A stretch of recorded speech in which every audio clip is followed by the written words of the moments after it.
Vamos a poner ahora la temperatura al rojo vivo con el tiempo de risa dedicado a Paco Gandía. Cuando quieras. Gandía comenzó a hacerse famoso a principios de los años 70, contando chistes sobre casos verídicos. Le voy a dedicar unos minutos de humor con mucho cariño. El primero importante y que lo lanzó al estrellato fue el de los garbanzos, que contó en el programa de Radiotelevisión Española Estudio Abierto, presentado por José María Íñigo, con un lenguaje popular y exacto que se nutría de la hipérbole. Nunca se cansaría de contarlo. Dice los señores qué es lo que van a tomar. De buena primera me da por contar allí el célebre chiste del niño harto de garbanzo en una plaza de toros. Y de allí, no me lo sé. De allí arranca todo y empezamos a navegar. Llega el año 1975. Mientras Franco agoniza, tiene lugar la Marcha Verde. España abandona su suerte al pueblo saharaui, que a partir de entonces pasó del dominio español a la ocupación militar marroquí. En nombre de las Cortes Españolas y del Consejo del Reino, manifestamos a la nación española que queda proclamado Rey de España, don Juan Carlos de Borbón y Borbón, que reinará con el nombre de Juan Carlos I. Señores procuradores, señores consejeros, desde la emoción en el recuerdo a Franco, ¡viva el rey! ¡Viva! ¡Viva España! ¡Viva! Tras la muerte de Franco, el comienzo de la transición democrática y las nuevas libertades traen buenos vientos para nuestro humorista. Paco acaba de descubrir que su verdadera vocación podría convertirse también en su medio de vida. Así, comienza a actuar en la sala sevillana La Trocha, junto a artistas como el Gran Simón, donde conoce una estabilidad económica hasta entonces inimaginable. Ahí arranqué yo La Trocha, estamos hablando... Pues casi nada de antes de ayer. Casi de 33 años, ¿no? Aproximadamente. Y entonces arranqué en La Trocha porque el Manolo Bernal de La Trocha fue un hombre que conmigo se portó muy bien, extraordinariamente, porque él me quiso hacer un contrato de 10 años. ¿10 años? Y yo necesitaba, no digo yo de 10 años, de 10 horas, porque necesitaba dinero, claro, como todo el mundo. Y él me quiso hacer un contrato de 10 años que yo le dije que no, que yo no le hacía el contrato, que yo estaría en su casa mientras él me quisiera a su servicio, pero yo de 10 años no firmaba. Y efectivamente ese hombre me dio una seguridad, porque a pesar de no firmarla, me dio la seguridad de trabajar en su casa, de ganar un sueldo y de empezar a realizar un poquito de bienestar en mi vida, ¿no? Se puede decir, porque era un gran monologuista, se puede decir que fue una especie de precursor de los monólogos que tanto se llevan hoy en día. Por supuesto que se puede decir, porque sí, por definición el monólogo es un diálogo de una sola persona, pues Paco Gandía es lo que hacía. Y lo hacía además como nadie, ¿no? Y además sin más herramienta que su propia palabra, ¿eh? No estaba aderezado con música, no estaba aderezado con nada más que él hablando e hilando perfectamente, de manera no forzada, una historia con otro, y desde que salía diciendo que nació y jugaba solo porque no había ni niño cuando nació, y cuando le hacían el gorro en los astilleros, el gorro para hacer la primera comunión, y va hilando toda su vida y toda su historia. Y el primer traje que tuvo. Y el primer traje que tuvo. ¿Cómo era? Tela de cebolla, decía él. Que era de tela de cebolla y estaba la solapa y las hombreras, era de borra, lo que había antiguamente. Y llovió el domingo de Ramos. Y las hombreras pues se le deshicieron y se le fueron al dobladillo del forro. Y dice que parece que llevaba un flotador, cuando salió la amargura, dice que llevaba un flotador por aquí. Y todo eso es, claro. Claro, él improvisaba además porque todos conocemos algunos de sus chistes que a lo mejor cualquier otra persona lo cuenta en 2 palabras, pero cuando lo contaba él se además era media hora. Está comprobado que los chistes de Paco Gandía, si no los cuenta Paco Gandía, no tienen gracia. Tú coges el chiste de los garbanzos y tú lo cuentas y no se va a reír nadie. lo cuenta Paco Gandía y es otra historia, porque la gracia está en Paco Gandía. Y además, en alguna ocasión que hemos coincidido juntos,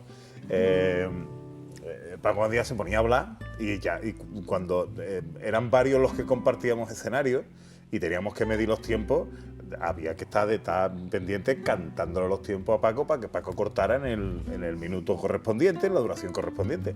Y siempre lo dejábamos para el final, porque además, no nos vamos a engañar, él salía y siempre gustaba y siempre la gente lo esperaba porque la gente se reía mucho, más con él que con cualquier otro. Y entonces, oye, pues mira, ya tú sales el último y tú aquí hasta que... Porque además improvisaban, o sea, tenía nunca un guión prefijado, ¿no? No, yo creo que no. Yo creo que él tenía una estructura más o menos y a partir de ahí lo que fuera surgiendo, ¿no? No, él no tenía... Además, lo de las comparaciones, de los chistes, que ahora también eso se lo han imitado, estaba más parado que un avión de mármol. Tenía más, era un ropero de 8 puertas. Y es el primero que lo dijo, que Pepe está aquí delante, ese fue él. Esas comparaciones las ponía en los chistes. Y eso sí se lo han copiado. Sí, ese es un recurso que ahora se usa mucho en los monologuistas. Sí, es verdad. ¿Y recordamos cómo fueron sus comienzos en La Trocha?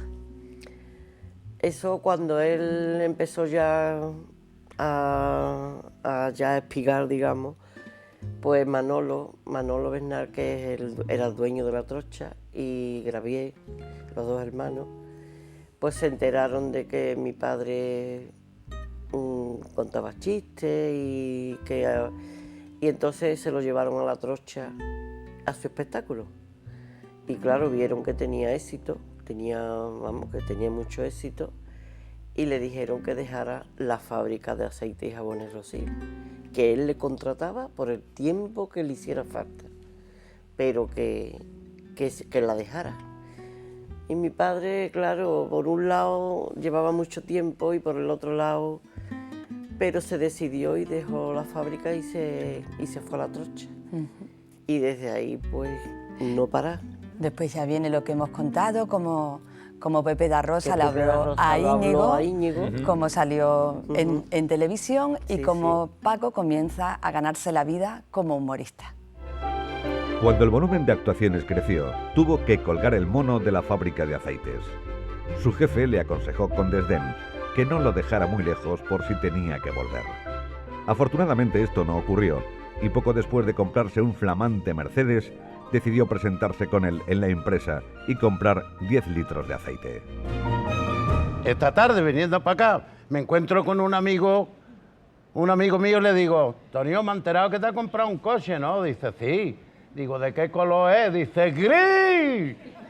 Digo, hombre, pero no me lo digas así, ¿no? Dice, es que es un gris fuerte, Paco, por eso te lo digo. Paco se labró una fama extraordinaria en otras salas de Sevilla, como el Holiday o el Teatro de los Remedios, además de recorrer todos y cada uno de los municipios sevillanos con su Mercedes, actuando en sus fiestas mayores.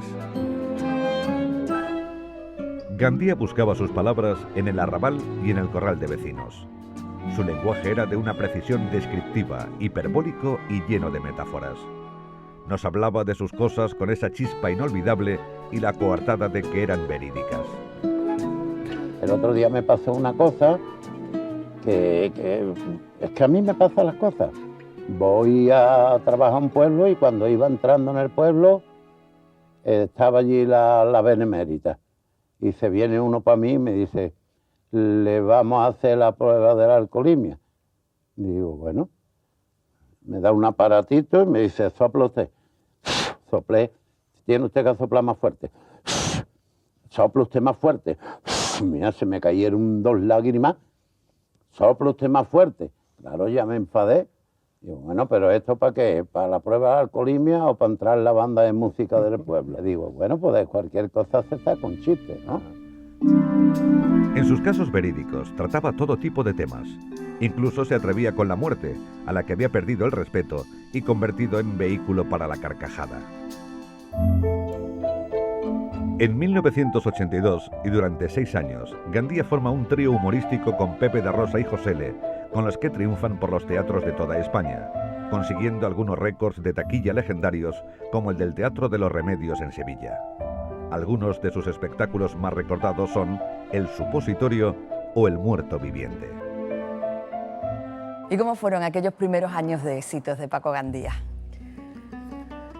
Pues fueron muy buenos porque tuvo, vamos, también se lo trabajó, pero vamos, que tuvo mucho éxito. Y después ya estuvo también con Pepe, hicieron un trío con José L., Pepe da Rosa y él, hicieron teatro, hicieron cine, muy bien. Paco Gandía fue una revolución cuando salió a partir de esa raíz. En aquella, hoy para hacerte famoso en televisión tiene que salir 70 veces en la tele, ¿no? Hay muchos canales y hay mucha oferta. En aquella época salías un par de veces en el programa de Íñigo y ya eras popular, ¿no? Y si además habías gustado, pues trabajo no te faltaba. Y eso era lo que le pasó a Paco Gandía. Pero ellos que tenían muy buena amistad, y luego con José L., hablaban de que llegaba el invierno, se trabajaba en verano, fundamentalmente, las galas de verano, primavera y verano, pero llegaba el invierno y no se trabajaba tanto, no es que lo necesitaran, porque a los tres les iba muy bien en aquella época, pero se les ocurrió montar un espectáculo que llevara a los teatros por Andalucía. Oye, tú haces un poquito de tu cosa, tú haces otro poquito de tu cosa, yo hago otro poquito de la mía, y luego cerramos con un pasillito de cómico que nos inventamos y tal. Y montaron un espectáculo, el primero se llamó, no sé si era Riendo se entiende la gente, y ese llevaba como final una parodia que era El muerto que nunca existió. ¿Cómo era? Era una parodia en la que ellos tres trabajaban en una funeraria y el dueño de la funeraria pues se le ocurrió fingir su propia muerte y disfrazarse de su propia viuda para ser testigo del velatorio que protagonizaban los tres. A ver qué pensaban sus tres empleados. Y claro, aquello fue una cosa. Pero en el segundo que hicieron al año... Aquello fue un éxito, ¿eh? Los teatros en Andalucía se llenaban. Vamos, es que ellos no se creían en aquello. Era bárbaro. Porque es que era... Y además, con 4 cosas que necesitaron. Bueno, al principio, y eso fue tu padre el que se negó, que no quería, en el atrezo del escenario se ponía un ataúd, donde supuestamente pues, estaba el muerto, ¿no? Y entonces Paco dijo que no, que de ataúd nada, el ataúd se lo quitáis de aquí porque en una ocasión habían traído un ataúd de una funeraria en no sé qué pueblo, en la vaca del coche del empresario del teatro, y dijo Paco que con eso no actuaba. Que normalmente lo que ponían eran una cajita con 2 velas y una tela negra encima, pero un ataúd en el escenario, ¿para qué estamos trabajando? Y la que hacía de viuda era Ray Palma. Ay, nuestro querido Ray. Ray Palma, mira. En el segundo año hicieron una parodia que se llamaba El Supositorio, que era una... mi padre hacía de torero. Y el subalterno era mi padre. El subalterno era Paco. Mi padre le llamaban... el nombre artístico era Pepe Lejindama, porque era un torero con mucho mío. Mucho arte, pero mucho mío. Y entonces había un científico, que ese era José Pablo Ruiz, que había inventado un supositorio que le daba valor a los toreros. Y entonces el empresario quiere contratar a Pepe Lejindama, le ponen el supositorio, pero esa escena en la que aparecen Paco y Pepe vestidos de torero antes de irse a la plaza y haciendo el pasillo por medio del pasillo del teatro. Bueno, pues creo que en Sevilla entonces se hacía en el Teatro de los Remedios, iban para 2 o 3 días y estuvieron 3 o 4 semanas. Pero prorrogando una semana tras otra, y llenando. Estuvieron muy bien. Fue bárbaro. Y después las películas que hicieron también. Vamos a hablar ahora también de sus películas, pero vamos a ver cómo en el humor de Paco Gandía se encuentra la esencia de esta ciudad, Sevilla. Paco Gandía era la memoria de su ciudad, la Sevilla de los años 50 a la que recordaba en cada uno de sus chistes. La Sevilla popular de Puerta Osario, que fue una de las 4 esquinas de su mundo. Una Sevilla llena de cuadrillas de costaleros que paraban en la taberna El Colmo. La Sevilla de extramuros del arrabal histórico y de la fábrica de sombreros de la calle Arroyo con sus murgas. La de Pavón, la de Regaera o la de los Medina sevillanos. Gran amante de sus tradiciones, fue miembro cofrade de la Hermandad de los Negritos. Adoraba la fiesta de los toros y a Curro Romero, declarándose currista por encima de muchas otras cosas. También hizo sus pinitos en el teatro en los años 80, interpretando el papel de compadre en la obra La comedia de los mosquitos, de los hermanos Álvarez Quintero, en el desaparecido teatro del mismo nombre. Participó como actor en películas cómicas como Se acabó el petróleo, de 1980, y Los alegres bribones, de 1981, dirigidas por Pancho Bautista, y Un parado el movimiento, dirigida por Francisco Rodríguez Paula, en 1985. Paco se puede decir que era un trocito de Sevilla, ¿no? Que en sus chistes encontramos la Sevilla popular de la Puerta Osario, la de los años 50, todo eso lo llevaba él ya. Era sevillano 100%.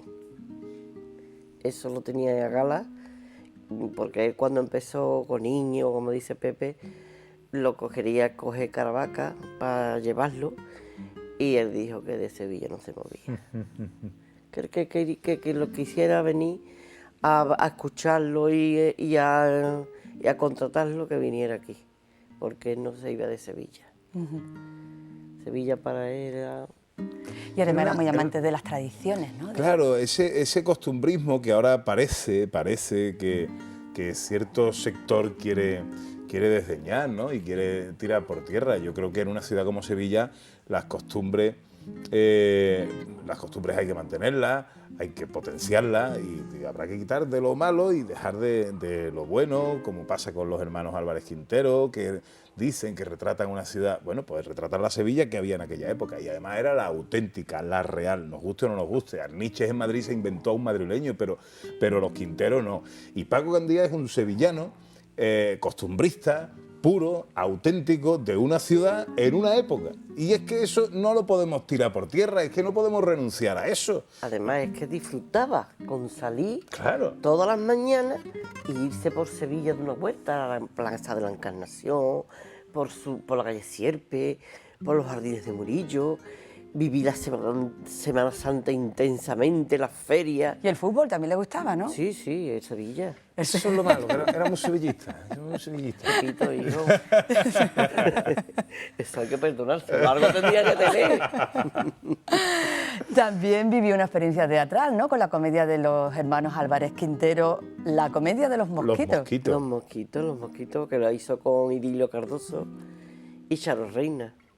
Y también tuvo mucho éxito, tuvieron mucho éxito.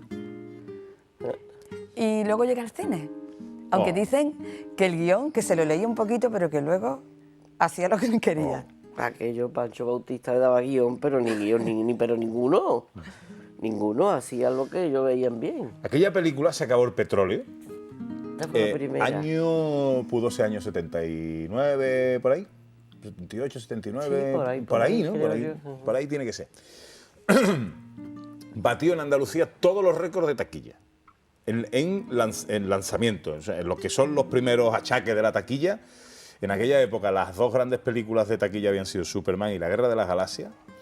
Y Se acabó el petróleo las había dejado en el arranque. Ya luego en el cómputo global evidentemente no. Pero en el arranque de taquilla rompió todos los récords de taquilla que de cualquier estreno cinematográfico en Andalucía. Era la primera vez que se hacía cine con 3 humoristas andaluces de protagonistas, con una productora andaluza, Triana Films, que se llamaba la productora, y con un director sevillano como Pancho Bautista.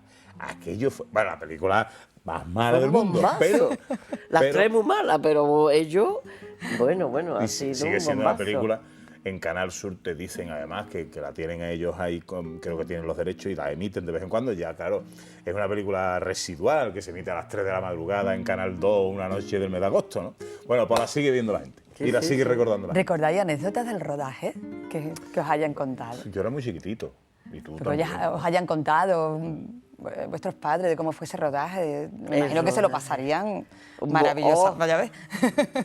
Y después ellos tenían... A los rodajes uno llevaba una tortilla, el otro llevaba filete, el otro... y se ponían a comer y se ponían... Sé que había una escena, porque yo me parece que era... Sí, en el petróleo, no en la segunda que se llamó Los alegres bribones, no, pero fue en el petróleo. Había una escena en la que salían Paco, mi padre y Josele, se iban corriendo subiendo una escalera, iban persiguiendo a las mujeres, no sé, la mujer de mi padre era Charo Reina. Reina. La hacía de Charo Reina. Y yo no sé qué pasó. El caso es que subiendo la escalera, mi padre se cayó, se cortó la mano, sí. Empezó a sangrar, pero le dijeron, corre que no tenemos presupuesto para cortar la cinta, no hay para... Tú sigue que ya arreglaremos esto. Y la escena no se pudo ni cortar, la escena se tuvo que Y terminar. después mi padre tuvo una escena en el Hotel Los Lebreros, que se tenía que acostar con una mujer, y él vestido de moro. Y la mujer, la pobre, pues con el descote tenía un poquillo de dificultad porque se le salía... Y el pobre dice, y yo con una mano tirándole del descote y con la otra encima de ella y dice, no sabía qué hacer. Dice, no sabía qué hacer, dice, es lo más malo que me ha podido pasar. Madre mía, qué película. Bueno, pues Paco Gandía, un hombre generoso y sencillo que no dejó de hacer galas benéficas. Paco fue un hombre de una generosidad extraordinaria. No dudaba en participar en todo tipo de galas benéficas, además de visitar una vez al mes a los presos de la cárcel sevillana. Su sencillez y humanidad lo convirtieron en un modelo a seguir. Yo toda mi pretensión ha sido en la vida de acostarme siempre boca arriba en la cama y no haberle hecho daño a nadie, que creo que no le he hecho daño nunca absolutamente a nadie. Y por lo menos lo procuro. Al contrario, no debo de decir eso. Si en algo puedo ayudar a alguien en lo que sea, saben siempre que tienen un amigo que se llama Paco Gandía. Paco Gandía fue un hombre sencillo por naturaleza y por fortaleza, enamorado de la vida y que nunca dejó de sentir curiosidad por las cosas. Hombre de costumbres, familiar, supersticioso y maniático de la puntualidad, le gustaba actuar siempre el primero. Paco sentía también pánico a volar. Subirse a un avión se convirtió en un auténtico suplicio. Ese fue el motivo de que casi nunca trabajara fuera de España. La muerte de su esposa en 2003 lo afectó terriblemente. Paco no volvió a ser el mismo. Entre los múltiples premios y homenajes que recibió, está el que le rindió su ciudad en 2004, fijando una placa con su nombre en la casa en la que nació. También fue nombrado sevillano del año e hijo predilecto de Sevilla en 2005. Paco Gandía actuó por última vez el 16 de enero de 2005 en Aguilar de la Frontera. Al día siguiente fue ingresado en el Hospital Virgen Macarena. Sufría un cáncer pleural, del que poca gente tenía noticia. Falleció la madrugada del 10 de febrero de 2005 a los 75 años y fue enterrado en el cementerio de San Fernando junto a su mujer, el gran amor de su vida. Se marchó rápido, sin ganas de irse y sin cumplir uno de sus mayores sueños: recibir la medalla de Andalucía y con la pena de no poder ir a la feria, como él solía decir.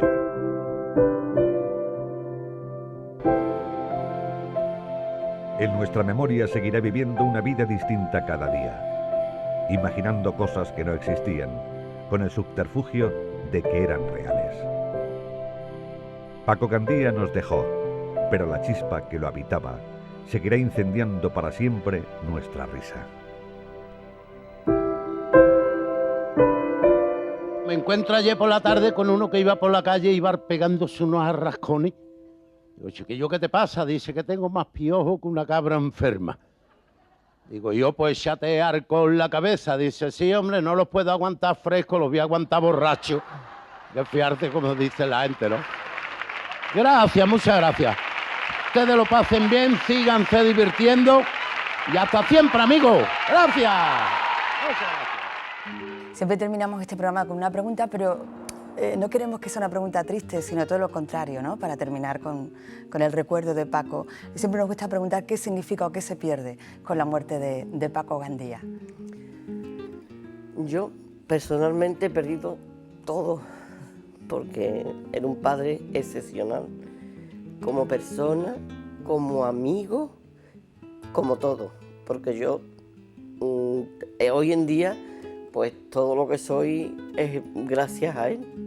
Y él me ha enseñado a tratar a las personas, a todo. todo. Yo creo que se pierde patrimonio. Yo creo que se pierde un estilo que será inimitable, que será incopiable y que será irrepetible. Y eso es patrimonio del mundo del espectáculo, del mundo del humor y de la gracia en general y de la gracia sevillana en particular. Es una figura muy difícil de repetir y bueno, afortunadamente tenemos imágenes, tenemos vídeos, tenemos discos y tenemos cintas para recordarlo. Tenemos ahí su legado y su herencia. Y lo mejor que hay es que hace 6 años y que no se han olvidado de él. Es imposible. Por algo será. Es imposible, Elisa. Por algo será. Pues hasta aquí nuestro programa de hoy. Muchísimas gracias, Elisa A ustedes. Gámez y Pepe da Rosa, por estar hoy con Gracias a ti, nosotros Ana. y ayudarnos a conocer un poquito más a Paco Gandía. Y a ustedes también muchas gracias por acompañarnos. Nos vemos la próxima semana en El Corazón Sevilla.